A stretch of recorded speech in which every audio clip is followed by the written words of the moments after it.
Marcel, where are you going with that disc? You are not putting that on again. Marcel, okay, if you press that button, you are in very, very big trouble. Attention. Everybody stop what you're doing. It's time for The Unwritten Rule, a Mizzou sports podcast brought to you by the Believe Network, alongside Payton Haverman and Kenny Van Doren. Here is your host, Jack Knowlton.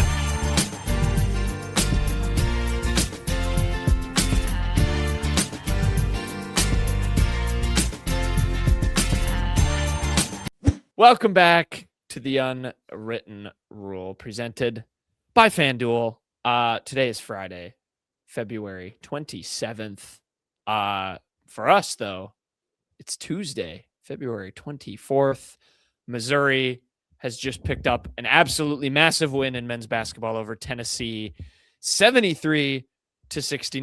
The Tigers take down the number 20 ranked Volunteers, a Volunteers team that was trending for a 4 seed, a Volunteers team that had just won 8 of their 9 games, a Volunteers team that marched into Mizzou Arena and took a 10-point lead early in this game. It felt like it was going to get ugly. And then one Mr. I'm calling him too overpowered Barrett until I can come up with a better nickname on the fly. That one broke Payton. I think sometimes when I say things, you guys are able to hold it in, but sometimes they're stupid enough that you just have to kind of laugh and have a reaction, which is fair. T.O. Barrett, I will not call him too overpowered Barrett anymore. It's terrible. 28 points, 12 of 17 from the field, 5 rebounds, 2 assists, did have 3 turnovers, and a steal to lead Mizzou to a absolutely massive victory. Payton, I will let you go first. Would you rather talk about T.O. Barrett first or what this win means now for a Mizzou team that was on the bubble coming into tonight? I'll let you take the exit. What's the meme with the car where it's like can take the one exit ramp? I'll let you do that for this. Yeah, tough night for Jaden Stone. He'll certainly have better nights. No, I'm kidding. I'll start with T.O. Barrett. I mean, goodness, after the game the point guards had on Saturday, what a response from Barrett in particular. I thought Ant also had a nice day, but this was the T.O. Barrett show. In the second half, I mean, Tennessee, nothing they did, whether it was Boswell, like anyone, nobody could stop T.O. Barrett. And I know that had to be driving Rick Barnes up a wall, who prides himself, or maybe not prides himself, but is like hailed as like a defensive whiz. Like Tennessee is just a stout defensive unit every year under Barnes. They had zero clue how to stop Barrett. I think Barnes just straight up said, yeah, they found what they liked and we could not stop it in the second half. I didn't see the exact quote, but it was something like that. T.O. Barrett, I mean, down the stretch there from like the U8 onwards, he pretty much had every single shot attempt and he more than earned it. Even that last had to have it bucket to get Missouri up 4 in the last minute. I'm ordinarily not a fan of not having the ball at least touch Mitchell's hands for a second on a possession where you have to have a bucket, but it was a perfectly set up number of screens there. I think it was I'd have to go back and watch the play. It was a nice set. And it got T.O. Downhill like we know he likes to do, and he gave them the bucket they really needed. So hats off to T.O. Barrett. It was a great response. He's more than earned the starting job. Again, I don't think he's a fantastic point guard, but he is a hell of a basketball player. No doubt about it. He has such a niche, but teams just have not figured out a way to stop him. He's so confident going downhill. He's such a high energy player. Sometimes that's just all you need. I mean, 7 of 10 in the second half. And, one of those was a pretty ugly heat check miss. But other than that, what a game for T.O. Barrett. And we sound like a broken record, Peyton, because with this, we just have to keep giving him flowers for the confidence he's playing with, the growth that he's made over the past 2 months. I made a joke in the group chat that he's made himself a lot of money, and I think that's true. I think Mizzou's going to do everything they can. There's no indication that T.O. Barrett would leave this program, but he's going to be a guy that's going to be in that conversation to start again next year. And, sure, the way he plays might not be the best and the most, there might not be the most longevity in the way that he plays, but still a sophomore. What can he add to his game in the next couple of weeks? What can he continue to grow as a passer and a facilitator, as a point guard, when maybe Anthony Robinson isn't having the best go of it? And, Ant's still still trying to turn that corner, and he's been better in the last couple of weeks, excluding this past Saturday. And I think just all around, the performance you're getting from T.O. is really just fueling this offense at the same time. You're not in the spot if T.O. Barrett doesn't emerge from what he was last year and taking that spot from Anthony Robinson, who has been up and down all season. Was this game as close, kind of stemming off that energy-wise, to what we saw maybe at the peak last year? I go to that Florida game, but, you talk about Anthony Robinson and some of the just juiced upness of this team from T.O. Barrett on down, and then combine that with what Mizzou Arena seemed to like it was bringing in terms of atmosphere and intensity. That's Mizzou's third ranked win at home. This one though felt like the closest to me. Maybe not as convincing on the court as how dominant some of those wins last year were, but it felt like we were watching close to that product tonight. Well, go ahead. Because I think one thing that kind of points to that, Jack, is back-to-back, consecutive weeks against ranked teams. And it's funny, they're both from the state of Tennessee, which I thought was pretty fun as well, winning, midweek games at home against ranked opponents. And maybe you can talk. There's the one, maybe they can get Middle Tennessee on the schedule next year. I think part of the thing maybe you can say about the juiced up crowd is that I think today was $1.50 beer night too. But no, I think the more you win, the more you see that energy and character from this Missouri team. Colleague over at Mizzou today, Kyle McCreevy, put this well, that when, you last year you saw this team, it was the shushing, it was the, underdog mentality. You didn't see that at parts of this year because the team wasn't winning. You don't get to see that side of a team. You don't get to see that energy and what's really pushing this team to scrap together wins in SEC play to make the NCAA tournament until you start winning. And you've seen it the past 2 weeks after the Vanderbilt game. We gave a lot of flowers to Jaden Stone for what he had to say and what he said about T.O. Barrett as well, all the guys together. And you saw it again today after the game when they had T.O. Barrett on the mic doing the post-game interview. And even Anthony Robinson was in that group, a guy that's lost his starting spot, still, showing that same character and buying into that Mizzou mentality. And I think that's really what it comes down to for me, Jack, is that it's still there. It's just we haven't gotten to see it because there hasn't been as many consecutive wins. But for this to happen at a different part in the season than last year, because we keep pointing back to the Alabama win in 2025, and then it was all downhill from there. The Missouri team just never really put it back together. It seems like this is the perfect time to find that identity again and to show it. I don't think it was ever lost, but with the opportunities to win, you're really showing it a lot more. And it takes me back to that one photo of the college basketball account that just like posts like random photos. And it was just a screenshot of like 4 Missouri guys with their arms around each other. Because I think people have pointed out before, anytime the camera just catches guys during free throws, like 4 Missouri guys are, shoulder to shoulder. That's just how this close this team still is. It's certainly like after Illinois, I mean, we were all ready to bury the program. I mean, bury Dennis, like everyone was pretty checked out, but my God, I mean, it's not been pretty. There's still been some real clunkers, but I really have been so damn impressed with what Dennis has done with this unit. It's clear they're not playing the style that Dennis is ordinarily accustomed to playing.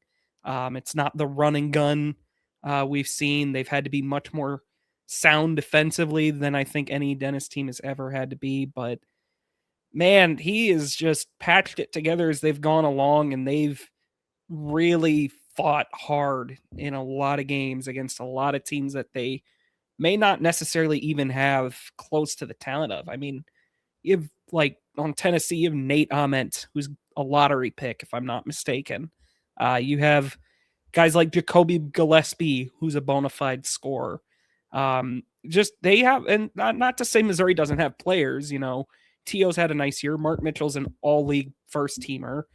But more or less, I think you look at the talent and it's kind of swayed more towards a team like Tennessee. It was even in Florida. But my God, this team finds ways to hang in games and win them, even when it feels like they have no business doing it. I mean, the start they had in this game was so bad, but they chipped away the entire half and found something that worked in the second half. And honestly, I mean, this is like I've said 11 all along, but I mean, a win like this, and considering where all the bracketologists have them, probably are only looking at a situation where you only need one more to like really punch your ticket. We can nitpick, Mizzou basketball we want, just, maybe the success that you've seen from Dennis Gates in developing players, maybe not up to the standard that some are expecting. But I think you can never discount heart with this team. I think that's the cohesiveness that's really just built this program. Takes you back to the first year, almost like a band of misfits. And I hate to say that because I don't want to discount anyone that was on that team. But who would have expected that team to make the NCAA tournament? And the 0-18 year was a real eye opener. You come back the next year, you make the tournament, but you're in a bad stretch at the end of SEC play. I think it's just another example of a unit under Dennis Gates and what those guys can accomplish just within what the program's identity is. I wanted to just point out something real quick, Jack, because we pointed out that Alabama game. So it's been 7 games since that loss to Alabama. Missouri is 5-2 in that stretch. Last year, after beating Alabama at home, Missouri in the 7 games, because it was to end the season, Mizzou went 2-5 in that stretch. So I think it's a good turnaround. There's still 3 more games left on the schedule, but I think it kind of just shows that this team is finishing stronger than it did last year. Well, I think it translated on the court too. Payton mentioned it. I mean, Anthony Robinson had himself a great game. He found his way, he found a little bit of a niche. He finished with 8 points, and I just felt like really brought it, had that confidence. I mean, he had that huge steal at the end of the game, ripped it away that essentially sealed it. Even a guy like Jacob Cruz, who only takes 2 shots and was clearly a liability on defense, and Dennis knew it, and didn't play him for very long stretches of this game, but says, hey, you need to come in here and knock down 4 free throws. He does exactly that. They win the game. I will even dare I say, for a small part in that second half, thought that, and again, overall, he was pretty disappointing today, but when Trent Burn started getting targeted by that Tennessee pick and roll, they had to put Sean Phillips back in there.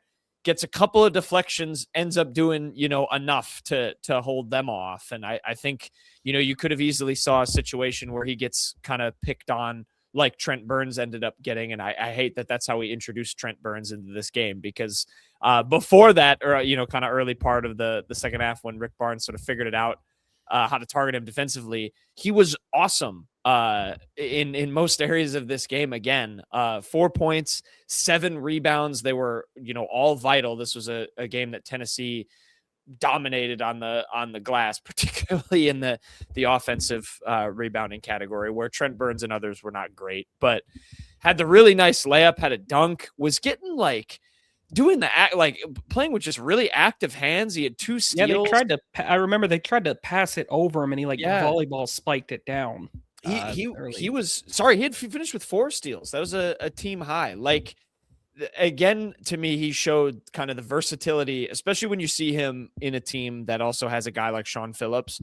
What he does, and yes, he airballed a 3. That's not great. That's clearly still a step behind a part of his game. But what he does in terms of playing more like a wing defensively and truly looking at times, I'm not saying he's at this level yet, but I mean, this is how the Thunder use Chet Holmgren, and this is how the Spurs use Wembanyama on defense with their kind of just lankiness at their height. Dennis is getting a little bit out of that, on a, lower scale with Trent Burns. I mean, that is what we're seeing. That's what we saw defensively. I thought he was awesome and played a big part in winning them this game. I mean, with him and Phillips, you kind of put it best. I mean, they kind of represent the team as a whole. They are not perfect. They're kind of flawed, but they make just enough plays. I mean, Burns in particular, like you mentioned, with at the U12 around there, Tennessee figured him out. I was like, okay, you got to take him out now. They were starting to get him on screens and really kind of Para in particular was starting to pick him apart. But man, I mean, some of those boards, like he's 7'5". For him to actually be grabbing 7 boards in a game in 18 minutes, certainly not going to be disappointed in that. I liked, I like you mentioned, like I liked how he defended on the wing. 4 steals from him is nuts. It really is. What was his plus minus on the game? He ended up he was +1. +1. Jacob Cruz was +9. Yeah, I mean, free throws. I mean, the thing with Burns too, I mean, Dennis has really had to shorten the rotation. He is only bringing in like 2 or 3 guys off the bench for like significant minutes a game now. And for Burns to actually like step up and like give you minutes that aren't going to sink you, and at times he's even helping you when Phillips is kind of having an off night or is in foul trouble or whatever. That's pretty massive for this team. So Burns, like, it wasn't pretty. He's very much a work in progress, but there's enough. I've seen more than enough these last few games to be pretty intrigued by what he can kind of grow into with a fully healthy off season. He's just another example of the season of someone quickly becoming a bigger role than you probably expected. You had T.O. Barrett, you had Jaden Stone for parts of the season, you had Trent Pierce returning from an injury and just being an impact player right away. I think this is just another example. And in this game, you only played 3 less minutes than Sean Phillips. And Payton, you talked about, we've seen it the last couple of games that have offered Trent Burns more of those opportunities because of Sean Phillips getting into foul trouble. He didn't have a single foul in this game, and Trent Burns still played, a significant amount. Sure, the minutes for Sean Phillips weren't great. He missed 2 of the shots that he took. He had 1 turnover and only 2 rebounds. But I think this is just kind of showing you what Trent Burns, is in this team. Because you talk about the unicorn, he's going to be a guy that can shoot threes, and you still don't really want to see that he airballed another one in this game. But I think, moving forward, it's a good sign that this is his role now. Then you go into the offseason, like you said, Payton, try to sharpen up that stroke a little bit from beyond the arc and see if you can add that. But I think this is a great step forward for a guy who didn't play basketball for over 600 days in a live regular season game. He played in that 1 exhibition his freshman year. Other than that, he didn't play in games. So I think this is a pretty great step forward for him. Yeah, no doubt about it. I'm intrigued as well, given the sample size, or the stuff we've seen at the sample size. The other thing, like I want to double down on the point Payton made too about, he mentioned it with the rotation and Dennis kind of shoring it up. You guys both talked about it with this might not be the team that wants to, that is sort of suited to how he maybe wants to play. I think he deserves a tremendous amount of credit for figuring it out and working as he goes with this group of guys and getting the most out of them as much as they're getting the most out of themselves. I thought he did some really smart things in this game. They switched to that 1-3-1 zone. I thought that worked pretty damn well in the second half. When Tennessee started targeting the kind of pick and roll stuff, when they were in man-to-man, I never felt too scared after that first. I don't know if he was maybe playing hurt and he's just this good that he can still get 17 and 5 and play hurt. But Nate Amen after that first 10 minutes did not feel all that scary to me. Tennessee clearly had a pretty woeful day from 3. I don't think you're going to get, what was he, 3 for 12 from Jacoby Gillespie every day, but he had 8 for 21. Yeah, he had the 8 from 21 from the field. Yeah, 3 for 12 from 3. Like, oh yeah, he had that one moon ball, and on the other side of that, Missouri didn't shoot that well from 3, but they had the 2 back-to-back ones. You just had those timely makes, and Tennessee didn't really get them. But I think Dennis deserves some credit for that. I think the adjustments were good, and they somehow figured out a way to win a game in which a team, I brought it up a couple games ago, like, being frustrated that sometimes other teams just do the things that Missouri is good at better than them. Tennessee did that today on the glass. They won the rebounding battle 42-30. They had 18 O boards, and Payton, you said it right before we went on air. You could feel every one of them that they got, but Missouri still found a way to win. I think it says a lot about kind of where this team is, but and where Dennis has grown, I think, as a coach this year, especially since the Illinois game, especially. Yeah, I mean, Kenny, I am curious. Can you check how many second chance points It's 20. Tennessee had? 20, you said? Yep. Yeah, that adds up. But you know what? I'll get up on a soapbox for Dennis Gates right now. Man, I mean, I will fully admit, after Illinois, I was all but checked out. I mean, luckily they did respond in a massive way and beat Florida, who, by the way, Florida since that game has lost one time since Missouri. I mean, but Dennis Gates, I really do think you could argue this is his best coaching job at Missouri. I mean, you look at the first year was incredible. It really did surpass all our expectations. That team just gelled. They played a style that lit up the fan base, like really gave a lift. Everything about that team gave a lift to a fan base that sorely needed it. But man, this team, I just don't think is as talented as that first one. And Dennis has just found a way to make it work. I really do admire the job he has done with this team in conference play. There are times where this team does things that are maddening. The O boards tonight were killing me. Against Texas, they could not buy a stop if their life depended on it. There's times where it's frustrating, but that's just what's going to happen when you have a flawed team like this. Sometimes you're not going to play a complete 40 minutes, but like you said, Jack, I mean, Dennis Gates has adjusted. He has really grown. I don't think he, in his first year, had it in him to kind of have to adjust this style to the style they're playing now. I really do think you're seeing him grow as a coach as it goes on. So yeah, I think Dennis Gates deserves a ton of credit for the way this team has actually been they're 9-6 in SEC play. If A&M and Texas lose their games, because we're recording this on Tuesday, not Wednesday, Missouri will be the 5 seed in the SEC. That is insanely good. I mean, if you had told us coming into this year, Missouri is going to be 9-6 to start in their first 15 in SEC play, every single person would have signed up for that. This is a guy that I have absolutely been unfairly critical of at times, but at the end of the day, he is now on the precipice of making his third tournament in 4 years. After a stretch where Missouri was lucky to make 3 tournaments in 7 or 8 years. He has found a way to make it work with really one really, really good player, and the rest you're kind of wondering on a night-to-night basis what you're going to get. He is recruiting at a level we really haven't seen here. And also he wears a damn suit, which is awesome. So I'll give Dennis Gates all the credit in the world. Is he a perfect coach? Absolutely not. But I think I am seeing him grow as a head coach.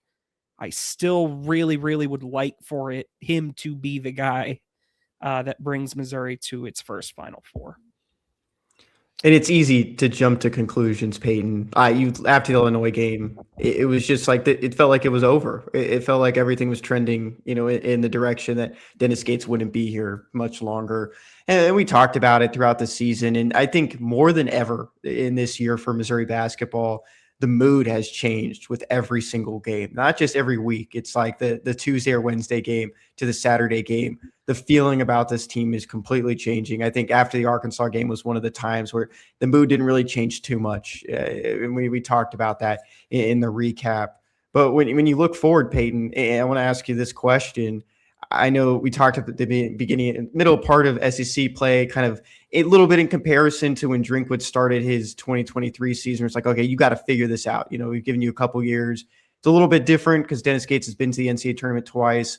I mean, where's your mind just on kind of him? Because the trajectory of it is that, he didn't remain idle as a coach. You've seen his staff get better. You've seen him develop players a little bit better throughout the year.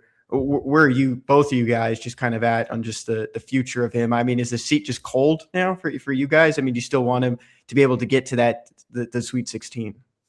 I'll jump in first here. It's trending towards as good as I've felt about him since that year one. You know, last year after the Alabama game, I mean, I was like, man, this team might be Final Four good. So it's kind of hard to argue. I wasn't higher on him then. I won't say his seat is cold.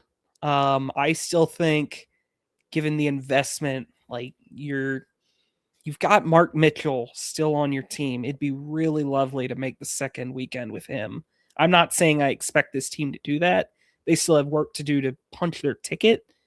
But if he doesn't do that, which I don't expect it, I still think you have to show some real tangible results next year with someone like Jason Crow Jr. coming in. You have the GM in place to kind of recruit around you, really help you out in the portal. Next year's a big year. I'm not saying he's going to get fired if they're bad next year, especially because I do think he's done a good job to earn some leeway back. I won't say he's ice cold, but I definitely think the temperature is down a few degrees from where we were back in December. I'll add that to you, Jack, because Payton pointed out the kind of comparison in talent the last couple of years. Can you rank in your mind where this team ranks in terms of talent compared to the last, excluding the 0-19 SEC team? Let's throw year two just in the garbage at this point. I think this team is probably third, and I don't know that it's all that close. I mean, I think Dennis, I mean, you have to think about how good Anthony Robinson was last year, on top of Mark Mitchell, Caleb Grill, who is now playing in the NBA, Tamar Bates, who is now playing in the NBA. Right now, you're looking from this team, maybe Mark Mitchell is getting, a two-way deal.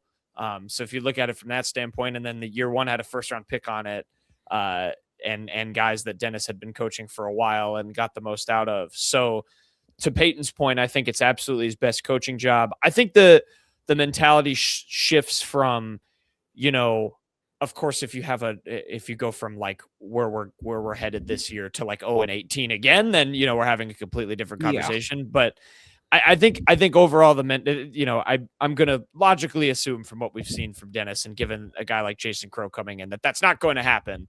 And I think we kind of shift now from, instead of, he's out and out coaching, for his job. I think the mentality shifts to, it's a big year in the sense of he's earned the right to have really high expectations and to have everyone get really mad that they're going to play no one in the non-con, because this might be a little bit more of a marquee watch next year, assuming you can maybe retain a Trent Pierce, retain a T.O. Barrett, replace a Mark Mitchell, Anthony Robinson's future, who knows? But you combine all that with a 5-star recruit, who knows?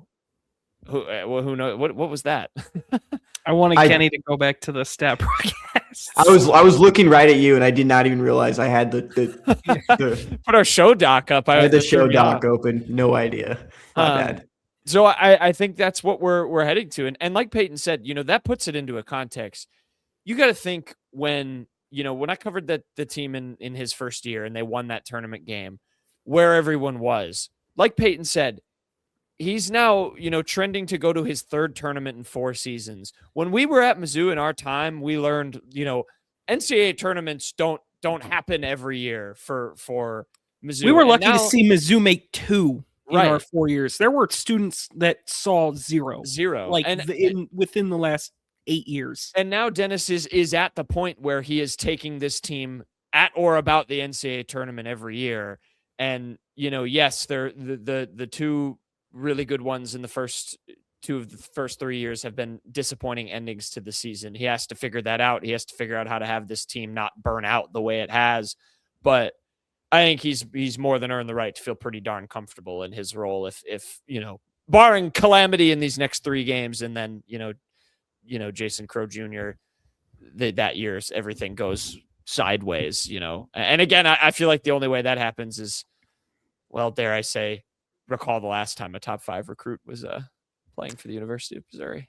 Hey, Jack, I mean, T.O. Barrett, I mean, of course, playing really well. Anthony Robinson had a decent game. He's playing better. If you can get him back to that form, where does not even, Jason guys. Crow Come play on. on this team? I will say I'm at the point once again where I really do want both Barrett and Ant to come back. I don't want to see Ant leave. I think Ant is slowly building that confidence back up. And Dennis does not seem like the type of guy to kick someone like Ant to the curb just because he had a woeful stretch. It does become interesting where you throw Crow, but I mean, Ant's been coming off the bench. He can come off the bench next year too. Once again, I would like to continue harping on the fact that we have talked a bunch now in this show about how Dennis has molded to a different style that he doesn't love to play. This is a completely different look of a team from last year. I think part of it was that Ant, really struggled to figure out his role within that. He couldn't really be the player that he was last year. They didn't have the parts around him to let him do that. And I think to Payton's point, he is starting to figure out how to be at least a part of that player within this team specifically. And where that changes next year, who knows? It's gonna. The reality is, you hope you can get Trent Pierce back. You hope you can get T.O. Barrett back, Anthony Robinson. You're going to lose Mark Mitchell. That alone is going to make this team look completely different next season. And how Ant fits into that is going to be what it is. If you want a quick bracketology rundown, this team is now 50th in KenPom. They are 47th in Torvik. The net coming into the day, they were 60th. You assume that's going to be another quad one win, so they're going to rise up a little bit in that. That hasn't been updated as of when we're recording this. Some of the teams around update his stuff at all. I didn't see if they had it on the SEC network. I could check X, but I was just looking at the teams around them in the bracketology as of Tuesday morning. It's a little tough with when we're recording. The other teams with them in the last four in, and then some of the teams around them in the last four buys. Texas, I believe, doesn't play till Wednesday, so we don't know. Auburn won. Indiana lost. That is a notable one. They lost to Northwestern. Yep, they lost to Northwestern. Wow. Actually, it was kind of a controversial ending. Tucker DeVries, they were down 3 and he shot a 3, and they thought he got fouled, and they said no. But wanting they lost. Foul down 3 on your last shot is the weakest shit, man. Seriously, nothing posted yet from Joe Lenardi. UCLA is around them. They're playing USC right now. New Mexico, they're playing Nevada. TCU won earlier against Arizona State. And Santa Clara, I believe, does not play until the weekend. They're the other team with Mizzou on the last 4 in right now.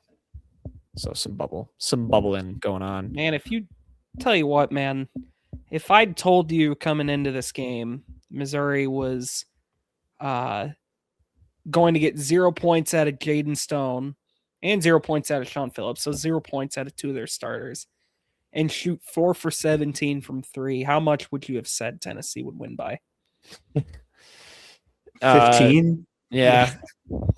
And I would assume Ament played better. I don't know. He went down with that ankle and it didn't feel the same from him, and then he still kind of ended up with 17. No, Gillespie just was chucking. I can't believe they stopped going to Akpara.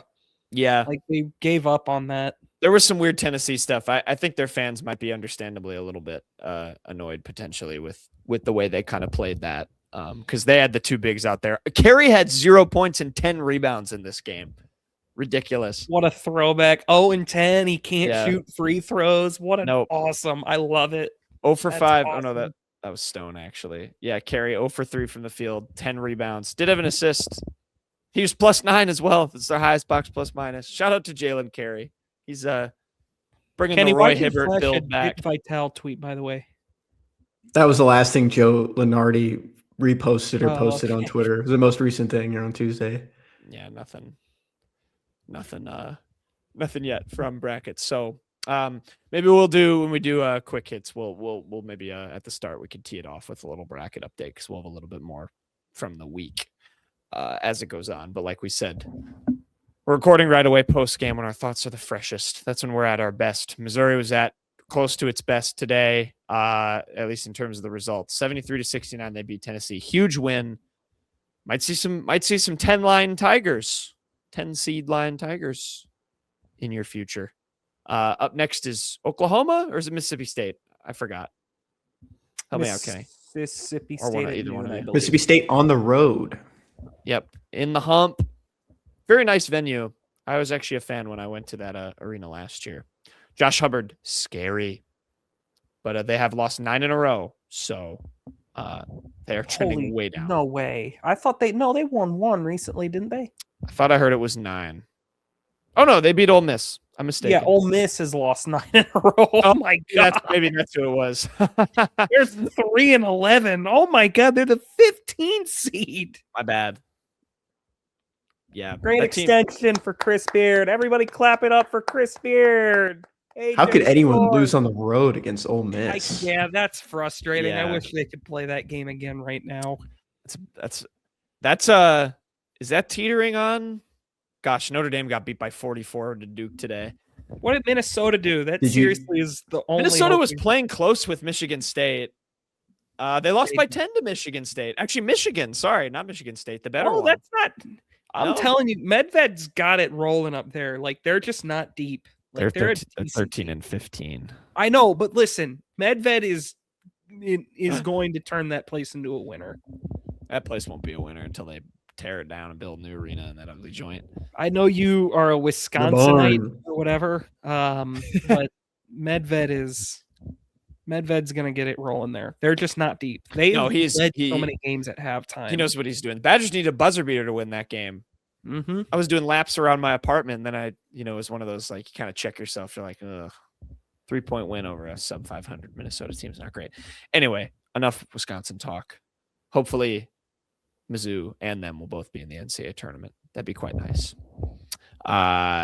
We will send it over and finish the show on the other side with quick hits.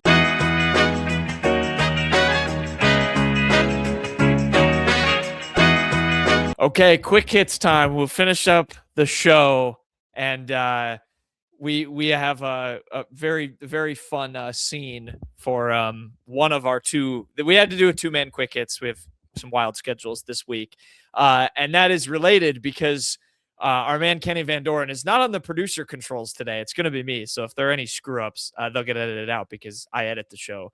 But Kenny is not controlling the tabs because he is live on scene. Kenny is at Mizzou. There you go. Oh, look at that. Look at that. How pretty. Got a view of the columns and everything. Kenny's on Mizzou, or at Mizzou. I wish we figured this out earlier and then put out a tweet that said, if anyone finds him, he's wearing a blue shirt, he has like $100 for you. I wish we did something like that, which isn't true, but it would have been really funny if someone came up to him. So Kenny's at Mizzou. He was at Eli Drinkwitz's opening spring football presser. We are going to talk spring football on Monday's show. We just thought, given the basketball game was pretty big with Tennessee and all that stuff. But yeah, Kenny's on campus. He's going to have the wind blowing. It's a beautiful day at Mizzou. I'm very jealous. He's back at the old alma mater. Kenny, before we start quick hits, how are the vibes? How are the vibes out there on your bench? It's a little cold. I was out here on the bench. No, it's nice out. If you see my eyes, you're watching YouTube, I keep looking up, and I'm sorry about the wind. You're probably going to hear as well. But yeah, it's a beautiful day out. This is second only interview to Barrett Bannister being in the car when we talked with him that one time. That was a great one. So, yeah, Kenny's on the scene. Go ahead. There is a comparable one, and I doubt any of the people reviewing right now remember it or even were listening back then. But I was at spring training in the parking lot. Do you remember how windy that was, Jack? Yes, that was brutal. So yeah, headphone users be warned. We'll try our best. I am not paid enough to edit this show to do the wind removal in post. So y'all are just going to have to deal with it. It is what it is. All right, let's do quick hits. And Kenny, it's going to be thrown right over to you. We've got jerseys of the week, Friday quick hits. What have you got as your jersey, or whom have you got as your jersey of the week? Yeah, so I just put up the Kevin Coleman graphic there. The combine is this week. If you've been paying attention on social media, the players have been talking. Today's Thursday, so Wednesday and Thursday. Last couple rounds of guys are going, and then they'll start their different drills for positions. Coleman on here, of course, with the wide receivers on Saturday. That whole event on NFL Network for the wide receivers will be noon to 7 p.m. Central Time. So you can keep track of that. But I also wanted to point out, in Drinkwitz' press conference, he was asked about how NFL GMs used to kind of stray away from transfers. And this time around, he was like, I mean, they have to embrace it. You know, guys that transfer for a reason. It wasn't because of character, it was because of opportunity. And all the guys that are in the combine right now for Mizzou are transfers. Well, it's funny. I mean, certainly, like, you talk about wide receivers from a Mizzou in the NFL, like, they have a perfect example in Theo Wees, who got some big time run at the end of the year with the Dolphins. So, yeah, I mean, that's an example right there. They definitely have to get with the times in that aspect. Yeah, that's exciting. We do have a well-embedded mole at the NFL Combine, so we'll see if maybe we can talk with him maybe next week after it all wraps up and figure that out. A well-embedded mole. We don't reveal our sources until they come on the show. Yeah, well-embedded mole. I was getting some good content from him about some Seahawks players back when they were in the draft. It was great. Shout out to Kevin Coleman. We'll see how he does at the Combine. I hate to make you do more work on your muted or on your wind-filled mic, but do you want to do Payton's jersey, or would you like me to? Yeah, Payton's jersey of the week goes to Max Scherzer. We talked about it last show. I did the quiz about Major League Baseball players in the 2025 season from University of Missouri. Still waiting on to see where Max was going to sign. It felt like San Francisco would be the best choice, just with one of his old coaches there, Tony B, taking over as manager for the Giants. But he's going to go back to the Blue Jays. I think this is a good spot for him. Maybe we don't know if it's the last year of his career. Didn't have the best season last year, but really helped out in the postseason. He had one of the most memorable moments telling the manager, hey, I'm staying in. So Mad Max staying up north. Yeah, good for Max. I mean, yeah, it can't be a ton of probably not a ton of time left for him in Major League Baseball, and so, you know, hopefully he can keep making an impact with however long he's returning in Toronto. Thank you, Payton. My jersey of the week, we're going to Kobe Brown. There's nothing super new here other than the fact that he has played really well with the Pacers in his first 4 games there. Obviously, Indiana is tanking. They don't have Tyrese Halliburton this year.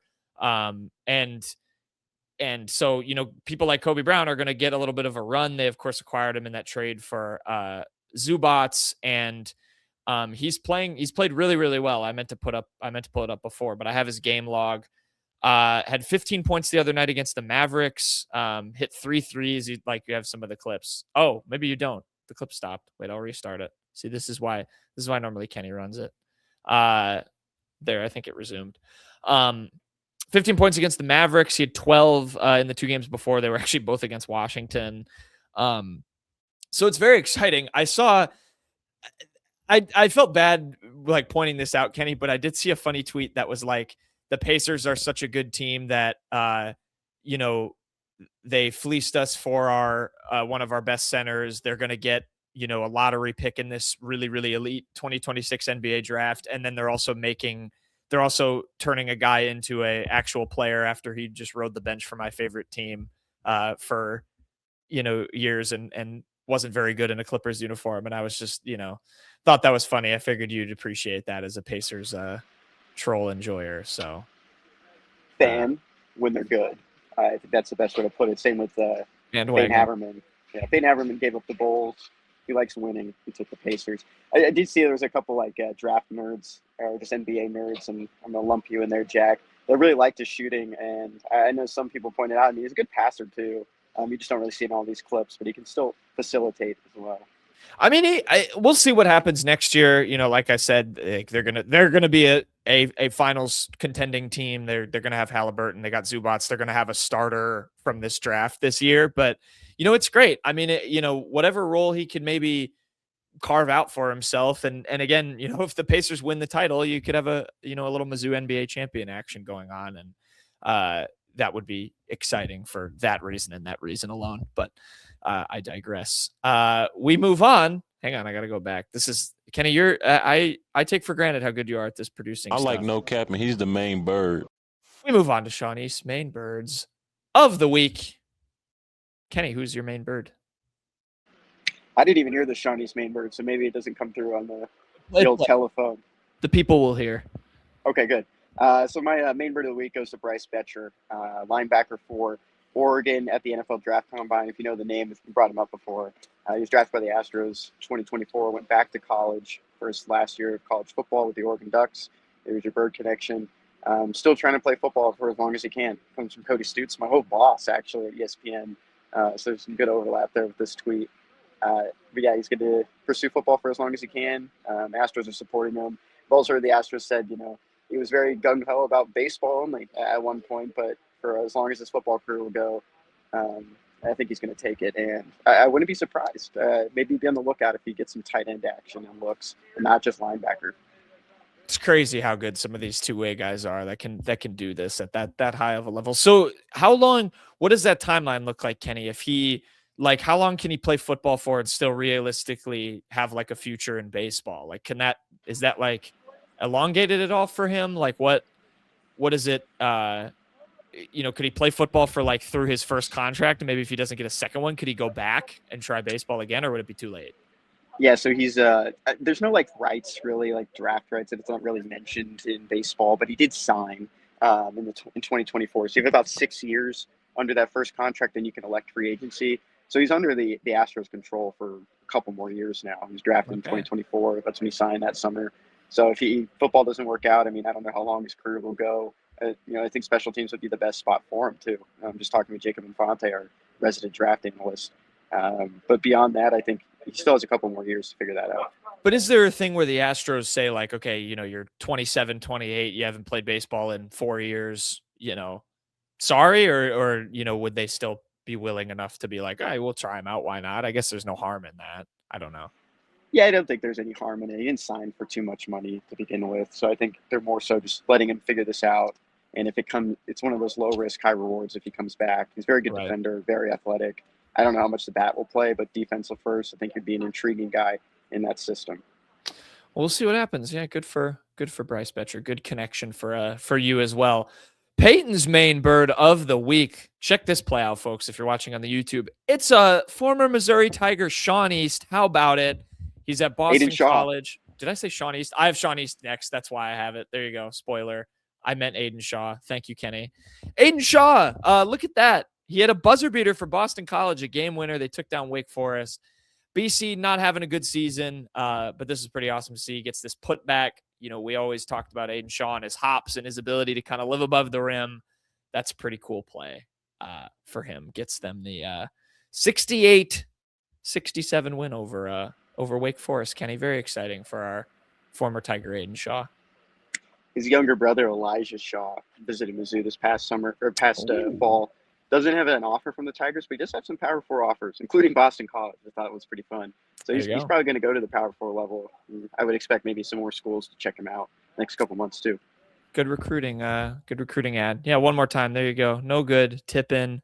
Bang. Ball game. BC wins. Like I said, my Shawn East main bird of the week. Hold on. I feel like I have to do it again. No, I like no cap, and he's the main bird. Is the main bird himself, Shawn East. No All-Star game hangover for Mr. East in the post. Obviously, he participated in that Rising Stars game. He then came back to the Salt Lake City Stars, the Jazz's G League team. 39 points, made 14 shots, 70% from the field, 63% from three. I don't have the splits in front of me, but here are some somewhat grainy Instagram highlights from that game. He absolutely cooked. I believe this was his first game back in the G League after the Rising Stars game.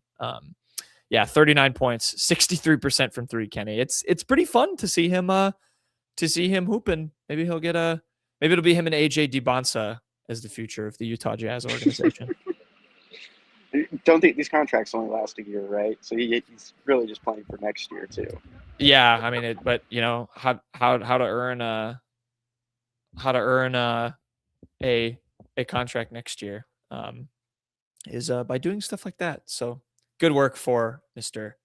Shawn East. Best thing you learned. Would you like to say Payton's best thing you learned? Yeah, I sound like a broken record, but that's Texas Thursday kickoff to start the season. Only different thing this year is it's in September because we got a late Labor Day this year. So this will be December 3rd for the first game of the season for Mizzou September football. 3rd. December 3rd would September be very late Labor Ooh. Day.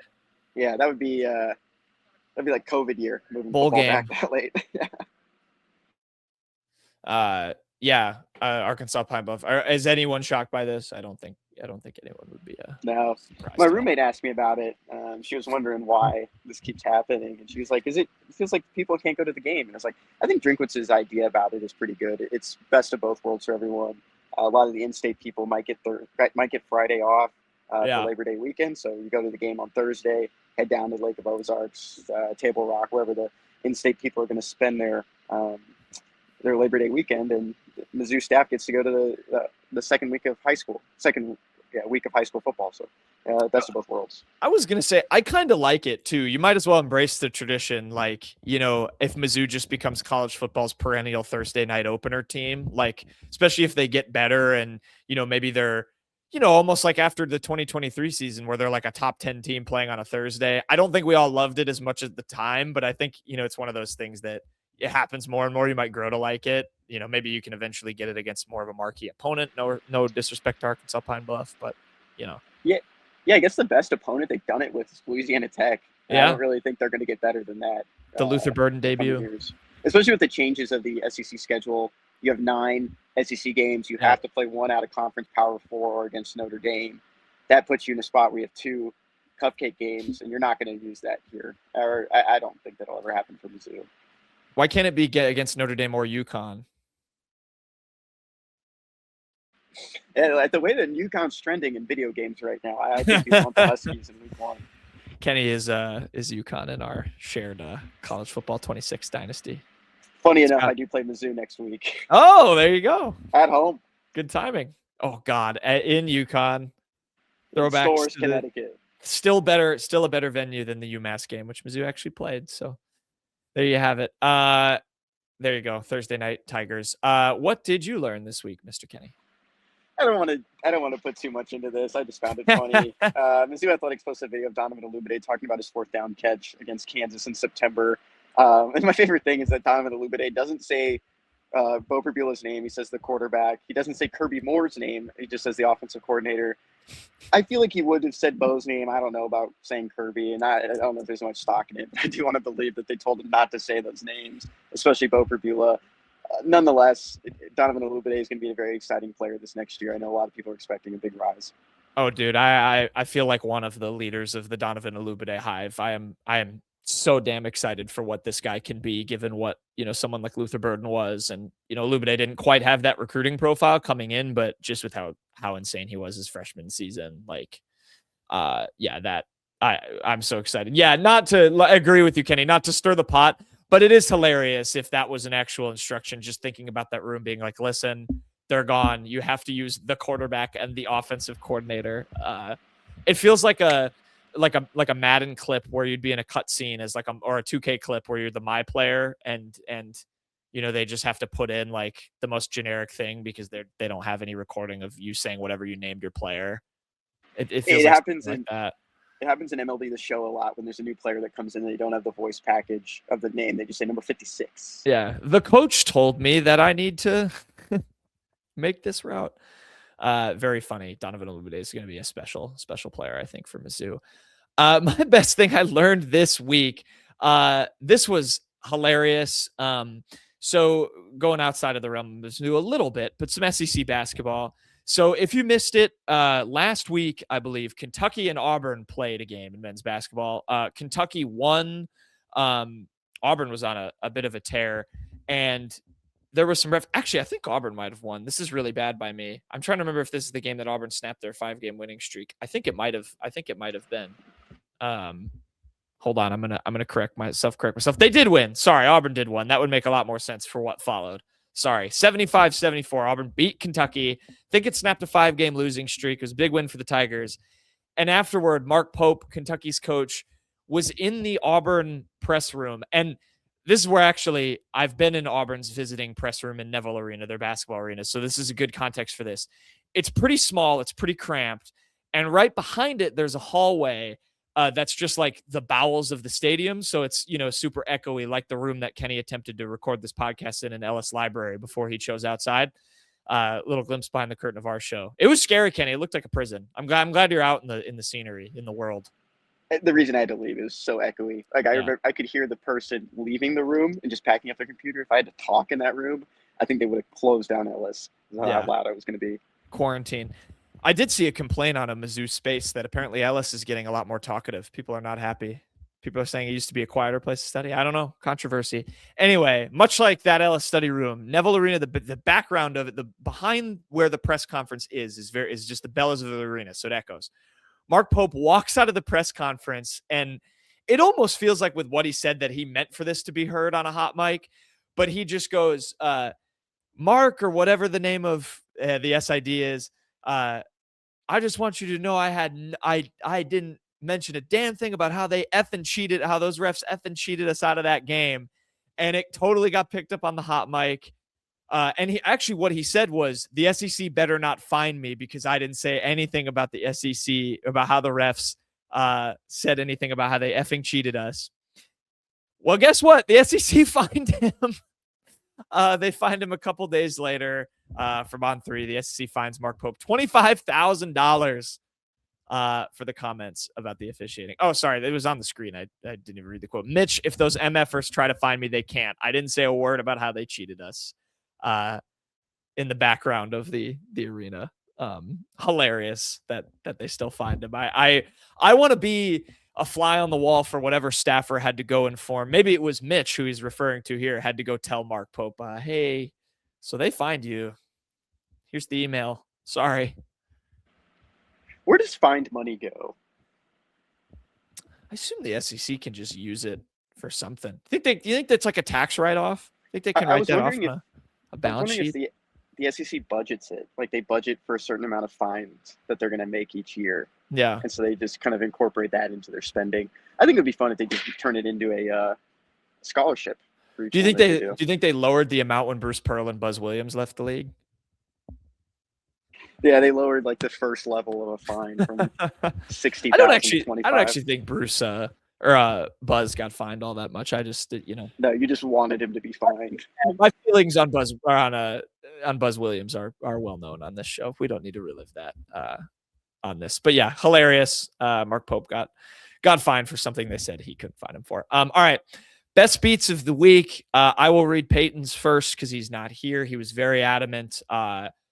He was very adamant about this being his best beat of the week. Was very, very adamant. I just want that put out.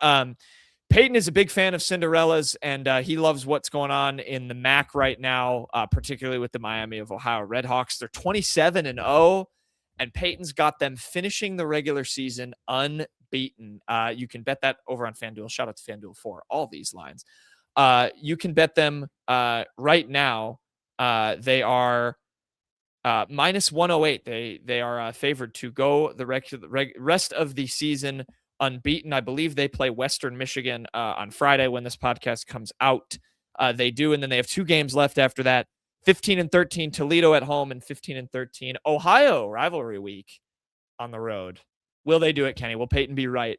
And how happy do you think he'll be coming on this show if Miami Ohio does indeed do that? Can you scroll up? I want to see what he's been. A lot of futures. A lot of futures, a lot of red. Let's take it. I'm going to say it's green. Isn't that a correct beat in 2026 yet? Oh, boy. Tough. I think Miami Ohio probably does do it. I agree. You also have future for your best beat of the week this week. Yeah, I want to do something hockey. I asked you to look up the Maple Leafs and New Jersey Devils to see what the futures were. They did not make any sense for this. So I took Oilers to win the Stanley Cup at a plus 11,000. It's a tough one. 1,100. 1,100, even better. Even better. It's a tough one. Stanley Cup playoffs are always a toss-up. There's nothing like playoff hockey. You just got to get there. Yeah, you just got to get there. The reason I'm doing it is because Connor McDavid won the Four Nations with Canada. That year he lost the Stanley Cup. He lost the gold medal game with Canada this year. I think he's finally going to break the streak and win the big one. I think Canada is finally going to get a Stanley Cup. I don't think they've won a Stanley Cup since we've been alive, Jack. Or if it was, we were like 2 or 3 years old. I think that's definitely right. I think it's 22 years. 22 to 26, something in that range. Oilers last Stanley No. Just Canada. Oh, Canada last Stanley Cup. Canadians. Yeah, 1993, and it was the Montreal Canadiens. So, yeah, that's 36 years ago. That's a long way. It's a long way away. Yeah, we'll see if they do it. Quite a sweep for the U.S. hockey teams over at the old Olympics. I have just a singular game for my one. Friday night hoops. We got a former opponent of Mizzou and a Block M team that Mizzou shares their logo with. Illinois, Michigan, big game in the Big Ten. And guess what? Why not throw a little bit of chaos into the Big Ten? I'm going to go Illinois over Michigan, just straight up. They are minus 105 against the. Risky. It is very risky. It's probably not going to happen. Michigan, I think, when they're playing their best, is the best team in the country. I do really love Wagler for Illinois. He's going to be an exciting NBA prospect. It's crazy. Michigan might win the national title in a really, really good draft, and they might have a first-round pick, but they won't. They don't have any of the like superstar freshman guys, so they probably won't even have like a top 10 pick, as good as that team is, even with some own prospects. But I'm going to pick Illinois. Screw it. I'm going to probably be wrong. I'm excited for that one. That's 7 p.m. on Fox. You get that. Let's give a shout out to my pick last week. I took SLU minus 7.5. The backdoor cover there. It was a backdoor cover. I don't know if you noticed it. They were down by 15 at one point. They were. I think SLU right now is probably number 2 on my mid-major power ranking Cinderella teams behind the Belmont Bruins. That Belmont team's really good. They're fun. I hope they don't choke away in the MVC and miss the tournament. Because I think that team could kick some ass in March. That'll do it. I did not pull up a joke. I think Payton's Miami of Ohio bet is enough to supplement that. So Kenny's on the move. If you're watching on the YouTube, he's walking. Where are you going? I don't know. You going to the bars? Yeah. They're the understudies open right now. Yeah. Very muffled. Very muffled. There you go. There's our live campus tour. If enough people comment, oh, look at those columns. Pretty. Wait, I can hold on. Let me stop my share. Let me stop my screen sharing and make you the full one. Look at that. Oh, we're moving. What are we doing? Go left. Go left. Pan left. Nope. Not tilt left. Nope. There you go. There's the columns. So if enough people comment on this, we'll do this again. We'll have Kenny go to Columbia and wait somewhere with $100, and the first Mizzou student that comes and finds him, we'll have him give it to him. Be out of his own pocket too. He's a generous guy. It's gonna be in quarters. Good? Yeah, it's gonna be in quarters. Wheelbarrow full of pennies. Man, I'd love to. We are very appreciative of all the sport on the channel, and if it continues, we might have to figure out some show we have to do on scene at some point. I think that'd be fun. While we're still young enough to relate to the students and to fire up the youth and make 6-7 jokes. Isn't that what they do? I don't know. I don't want to keep on muting, man. It's really windy. You can tell by my videos. All right, we're done riffing. We're done with the show. Enjoy the game. Saturday for Mizzou, it's at noon. I think we're going to record all Monday show after it. So if there's any Sunday news, we might miss that. However, must win. They continue to be must wins for Mizzou men's basketball. And yeah, we're going to talk what Drinkwitz said at his presser. Go over to Mizzou Today. You can read about it right now and then listen to it even further. We'll expand on some stuff from the presser on the Monday show. Spring football. I've got to already... I don't know if I'm ready to recalibrate my brain. I'm not going to fully, I'm just going to say it. I will, we'll go over all the spring football headlines and stuff. I'm not going to be able to be in fully any sort of football mode until March Madness is over. So we're locking into that. So you and Payton will have to carry, but I'm excited to learn about what this team's building toward for next season. Thank you everyone for watching, listening. We will see you all. Give them the outro, Kenny. You got to do the windy outro. Go ahead. I'm going to full screen you. We will see you guys on Monday.